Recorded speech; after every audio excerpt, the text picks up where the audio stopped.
Good morning. Today is May 4th, 2020, and here is the video tour for this month. I apologize, I was not able to upload or make a video on the 1st of May because it's been extremely windy up here in the high desert. Winds anywhere between 20 to 30 miles per hour, so it was very noisy, and it was very hard to talk over the video. But here is May 4th, 2020. This is my I'm gonna give you guys a tour of my whole garden. I don't even know where to start because since the last video, there's a lot of things have been going on around this yard. But I'm gonna start by showing you the something that I'm gonna be trying to grow in 2020, and it's sweet corn, yellow and white sweet corn. I have never even made an attempt to grow it, but I'm gonna give it a shot. If you guys have any comments, any suggestions on how to grow corn, mostly in the high desert area, please, I would really appreciate if you give me some feedback. But so far, the corn is doing pretty good. Right now, everything has been started from seed. I planted, I think, a little over over 150 plants on this long raised bed. And as you can see, I put 2 seeds per hole. I don't know if that's going to be a good idea, but I don't know if I'm supposed to remove one and just leave one on the ground. But I'll take any comments, any suggestions. But I think 2 should be okay because the soil in this raised bed is very, look at this, very super rich. This is where I had originally planted most of my super large tomatoes, but they didn't make it. Some of them made it, but I removed every single tomato plant out of this raised bed. It's gonna be mainly only for my corn, and also in between I have incorporated zinnias. As you can see, this raised bed is gonna be crazy. Oh my goodness, it's gonna be so much foliage. I'm not gonna be able to even walk through this little pathway, but we'll see. It's gonna be very interesting to see zinnias, all kinds of different colors in between the corn. So yes, I take any suggestions on how to grow corn in the high desert. Month of May is good for flowers, as you can see. I don't know what happened this year, but the rose bushes they all look very healthy. By this time last year, this climbing rose bush was full with. It had some type of aphids all over them. It's actually the same scenario every year, but this month has been really, really good for roses. My strawberries are already ripening, as you can see. I don't know. I think something is wrong with the strawberries because they're not growing very big. But then again, I don't add any fertilizers to them. Taste this one. See how it tastes. They are sweet,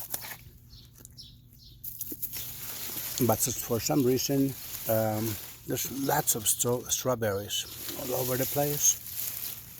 But for some reason, they are not growing very big. I don't know what I did wrong, or maybe it's just a variety, or maybe I'm supposed to add some type of fertilizer. I've added this shade cloth, 40% shade cloth, because we had a heat wave just about 5 days ago, and it was, oh my goodness, it was horrible. So I've decided to cover them because I know for a fact that strawberries are, it's a cool temperature plant. So this is how I protect it. The sugar snap peas are already producing some flowers.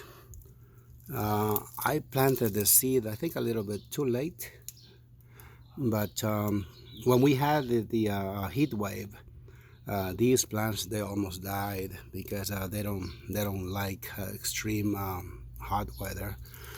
But I was so glad that they didn't, because I'm gonna be able to harvest some sugar snaps before the season is over. As you can see, the plant is not very bushy, but it's all right.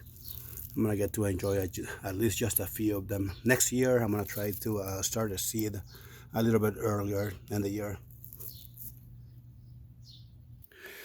But this is what I've been very anxious to show you. These are the tomato plants backup that some of them were transplanted from the other raised bed where I put all the bad soil. But look at this. The last time I made a video tour, these plants were very little, very skinny, and they didn't. I didn't think that they were gonna make it, but look at them. They're very healthy, and I'm very glad because I thought I was not gonna have any tomatoes this year because of the I killed, literally I killed about 80 plants, 80 tomato plants. Luckily, I've had some extra seedlings inside my grow tent, and the seedlings they were not the best seedlings, but they all made it. They all made it, and even the ones that I planted on very this soil right here is not. It's not for tomatoes. There's a lot of sand and clay, and some compost from previous crops. But I think they will make it. This is another raised bed that I prepared for other crops, not for tomatoes, but they all seem to be doing pretty good. I really hope to have a good harvest from this raised bed. There's also more tomatoes that I planted on this raised bed right here. Now, this soil right here is not good at all, but nonetheless, the plants, they all look very healthy, and I should be able to harvest tomatoes even from this raised bed. There's more sugar snap peas on this inside of this tire raised bed that should start putting out flowers very shortly. This year I'm trying to grow cucumbers in pots. As you can see, these cucumbers they have also been started from seed inside. Actually, no. Yes, yeah, they were started from seed inside my house under just a tiny little LED light, and now they're already out here, and I have this trellis that I built for them, and believe it or not, there's a total of 8 vines that are gonna be growing in one single pot. I know it sounds crazy. At the most, I've seen two plants per pot, but I'm growing 2 different varieties. This one here is different than that one. This and these are the same. This and these are the Japanese cucumber. So we'll see how it goes. Any comment? And this is gonna be an experiment. I love to experiment around my yard, see what happens. 8 plants in one single in one single pot, and I'm not gonna be adding any fertilizers. It's all organic. I'm just gonna make sure that I keep watering it. Same scenario right here. There's three. This one I'm not gonna go crazy. I'm just gonna remove. I'm just gonna leave three plants on this one. Also,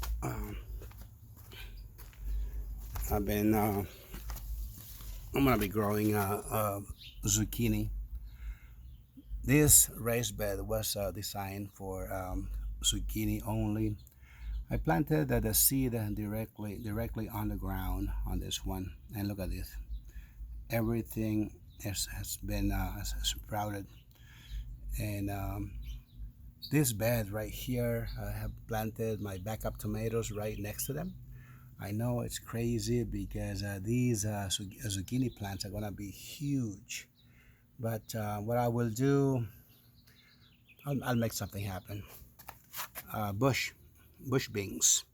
I'm also gonna be growing bush beans this year. And also I started from seed inside the house, and some of them I planted them directly on the ground, and they all look very healthy.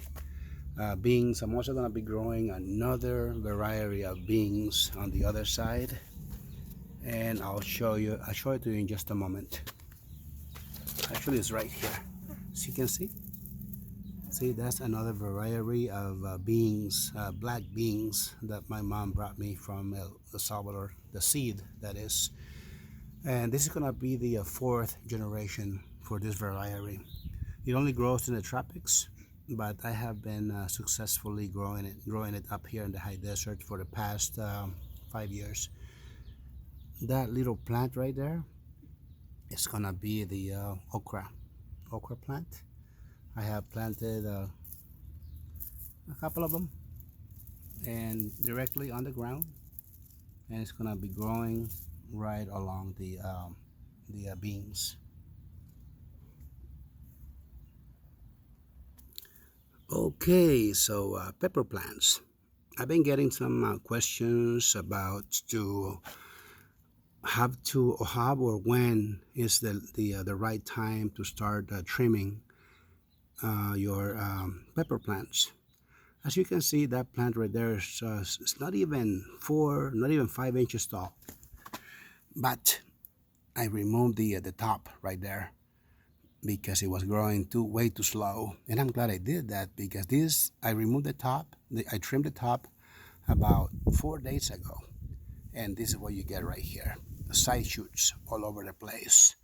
Not only you will be getting more production out of your peppers, but you will also be growing a more sturdy plant, stronger to the winds. It's gonna be awesome because the stem is gonna be much healthier. You're gonna get a lot more production, and you will not regret you did that. It's very painful at the beginning to start chopping your or damaging your plant. Believe me, the pepper plants, they love to be trimmed. I have more than 30 pepper plants, and I removed the top on every single pepper, and I'm glad I did that. And comparing to last year, my production was really bad because I never did that. And the plant, they started to produce buds when they were only 6 to 7 inches tall. I never removed the flowers, and you can watch my previous videos. I had a really bad experience. The fruit trees are doing excellent. As you can see, even though it's been very windy, I did lose some nectarines and some plums to the wind, but it's okay because that's nature. Thinned them out, and rather than me doing it, nature did it for me. That way, the remaining plants are gonna be much better. Here's my grapevine. Here's my plum tree. Even though I lost lots of them to the wind, as you can see, a lot of them are on the ground, but it's okay because it needed it. They needed to be thinned out because I just have too many of them, and it's gonna be nice to see.